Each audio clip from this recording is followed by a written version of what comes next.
is a poisonous guy called Nigel Farage with his reform idiot. Have a look, Lee Anderson, Richard Tice, do me a favour. This is bonkers case. This is nonsense. I was hoping Mr. O'Brien, I respect I'm trying to calm you as a down, but I don't think I can. I think I agree with you, actually. But I worry about your blood pressure. I'm not being patronising. Listen, right, I am listening. Please. An 80-year-old man called Raymond just called Nigel Farage poisonous, called Reform an idiot, and had James O'Brien genuinely worried about his blood pressure.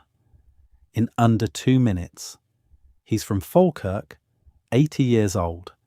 And this isn't a call about policy. It's a man letting 8 decades of frustration out live on air. James tries to calm him down. Raymond doesn't want calming down. Let's watch it together. And before I tell you to like and hit that subscribe button, please allow me the chance to earn that from you. Raymond is in Falkirk. Raymond, what would you like to say? Good morning, Mr. O'Brien, sir. How are you? I'm very well. What's on your mind? Well, just basically, the question is, the first question about the Tories, they're completely gone kaput, finished. I spoke to your colleague on the phone just 5 minutes ago to say that just apart from my personal feelings, how I feel about it all, factual things, the bookmakers, who at this stage just now quoting prices for the next election, which could be 4 years, unless something desperate happens. Right now at the moment, joint favourites are Reform and Labour to be successful. Right now, you can have a minimum 4-1, the Conservatives to win. There was as much chance as winning of me being in the moon at 3 o'clock this afternoon. They are gone, finished forever. Forever. All the people, and I'm speaking from people not just being Scottish mentality and blinkered. Where the Tories have not been in power for generations, of course. We have to I understand, yes, but I'm trying to make this subtle point, Mr. O'Brien, please. Call me James. Please. James, I'll call you James, but I get so angry and frustrated. I can tell. And my blood pressure goes through the roof, why, Mr. Raymond? O'Brien. On this subject, why? I'll tell you why. I'm listening. I'm an old man of 80. I've seen lots of things go down the years. And let's be honest about it. The state what we're in right now, society, I'm looking at it all. The standards of everything I appreciate and respect has completely sank through the roof. I'm looking at idiots that are supposedly, you've got your let's be honest about it. Take the Tories right now. In the United Kingdom, the thing that's waiting, that's looming on the horizon, is a poisonous guy called Nigel Farage with his Reform idiot. Have a look, Lee Anderson, Richard Tice, do me a favour. This is bonkers case. This is nonsense. I was hoping Mr. O'Brien, I'm trying to calm you down, but I don't think I can. I think I agree with you, actually. But I worry about your blood pressure. I'm not being patronising. Right, I am listening. Please, I am. If I go into a local Witherspoons pub and they're all over the place, I can get an idiotic statement. Willie knows what he's talking about, and Farage is a guy, and Donald Trump. I am listening to, there's people, senior people in Carstairs, which is it's an institution for mentally deranged people. Be a bit careful. I mean, I do genuinely. I don't know if I can say calm down to you. That might make things worse. But there's two. I can't calm down. Well, you have to calm down, Mr. Raymond. Seriously, this is becoming a medical issue rather than a political one. Now you're telling me. I am. I might agree. I might agree with everything you say. Now you're telling me. I've got a wonderful sense of humour, but it's running short. Well, you and me both, Raymond. You and me both. So why have the Tories? Tell you why. Yes, I'll wait. I'll be quiet for a while. I'll tell you why. Yes. Because they are completely shot. Let's just take this area. I'm not trying to make it Scotland, England, please, but just for a second. In Scotland, all we have up here. Look, I'm trying to be as quick as I can. And no, you fill your boots. Seriously, I'm not going to say goodbye to you until you feel that you've said all your bit. Your spleen is vented, Raymond. You could finish at 2 o'clock tomorrow. What I'm trying to say is, just for one example, up here we have Celtic Rangers and its religious thing. Yes. The majority of the Rangers supporters are Tories. Now the Tories are going nowhere, and the only place they can go, this is only one area, small area up here, They are now joining Reform, and they're singing the praises. And it's like a part of a Scottish whatever cult. And down south in England, this is my main point. Who have we got? We have the Tommy Robinsons, the Paul Goldings. We have GB News. We have all these idiots as presenters. This is no longer the Daily Mail and the Daily Express. We have got GB News, and we had Talk TV. Look at the idiots that are presenters. They're all ex-UKIP. They're all ex-Labour. We had Jonathan Gullis has now got his own programme. Jonathan Gullis. No, he doesn't. Yes, he does. You're winding me up. No, wait. How can I tell you a lie, Mr. O'Brien? I'd follow you. I'd follow you over the top, I think, Raymond, this morning. So I'm going to take your word for it on that one. I'm over the top. Is there any way back? No chance. They are kaput. Have a look at Kemi Badenoch. She looks like one of the Apple's daughter. For goodness sake, she'd be better playing the piano. Have a look at them all. Each one is more idiot. And have Robert Jenrick. Robert Jenrick. Robert Jenrick. Go on. Swastikas are us, Mr. O'Brien. He's what? Swastikas are us. That's a little bit strong. I mean, I don't think you can call him a Nazi necessarily without... Well, he looks like one. What do you mean he looks like one? Don't spoil it, Raymond. You're on fire at the moment. What's a Nazi? That's a Nazi look. You can't. It's not. I mean, anyway. Well, no.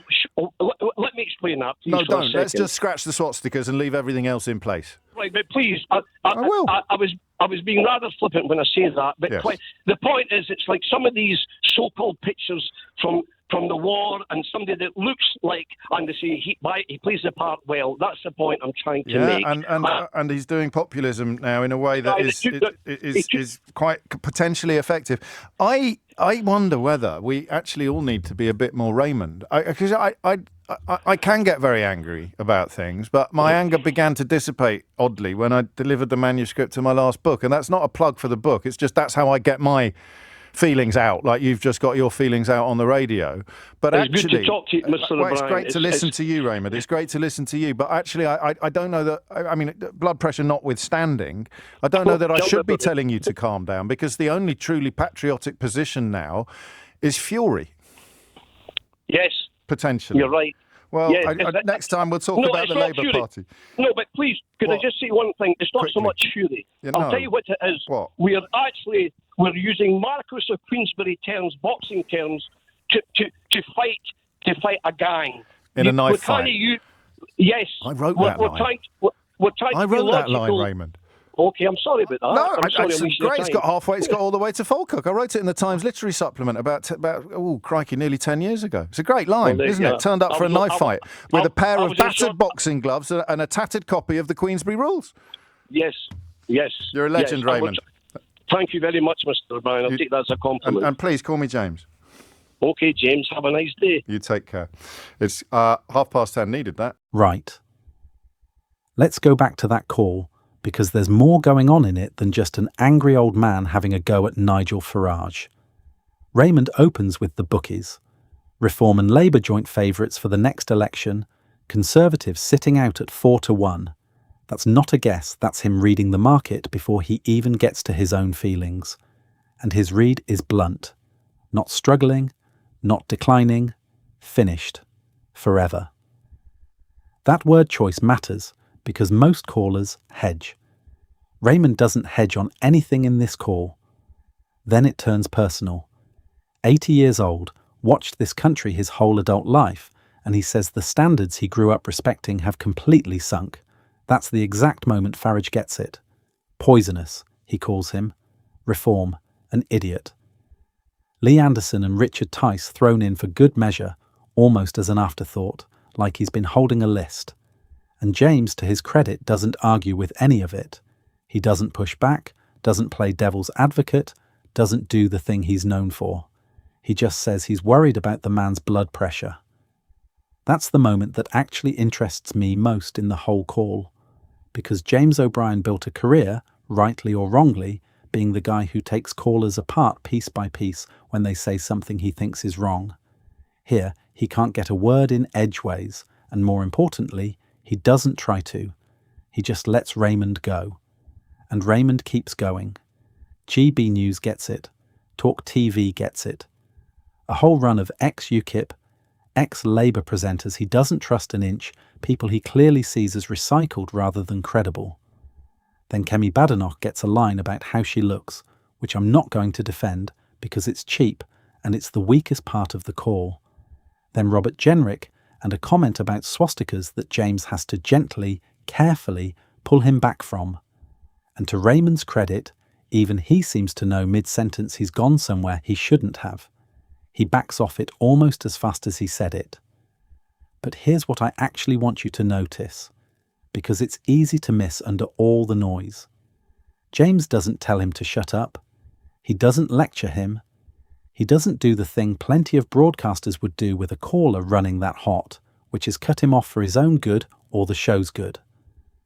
At one point, James says something that I think is the real heart of this whole clip, that the only truly patriotic position left might be fury. That's not a host managing a difficult caller down. That's a man who's just been handed a mirror and doesn't much like not recognising the reflection. And then the call does something I genuinely didn't expect on first listen. Raymond describes the fight he feels like he's in as turning up with the wrong tools entirely. Old rules, honest tools, against people who aren't playing fair and never intended to. And James tells him he actually wrote that exact line himself, years earlier, in a completely different piece, about a completely different subject. Raymond doesn't miss a beat. Fair enough, he says, still a great line. And somehow that's the moment the whole call softens. That's the call in miniature, really. Two men who've never met, 80 years apart in age, coming from completely different directions and landing on the exact same sentence. James ends it by saying, simply, that he needed that. I think what Raymond gives you, that most political debate on television or radio simply doesn't, is honesty without strategy. He's not trying to win an argument for an audience. He's not managing how it sounds, not thinking about clips or sound bites or how it'll play back. He's just an 80-year-old man who's watched this country for the better part of a century and has finally had enough of watching politely from the sidelines. You can disagree with plenty of what he says, and I do, in places, quite strongly. The Badenoch line, the swastika's comment, both of those needed pulling up, and to his credit, James did exactly that in the moment. But underneath the parts that don't land, there's something you can't fake and you can't manufacture. You can't say it isn't real. That's where I am on it. And before I tell you to like and hit that subscribe button, please allow me the chance to earn that from you.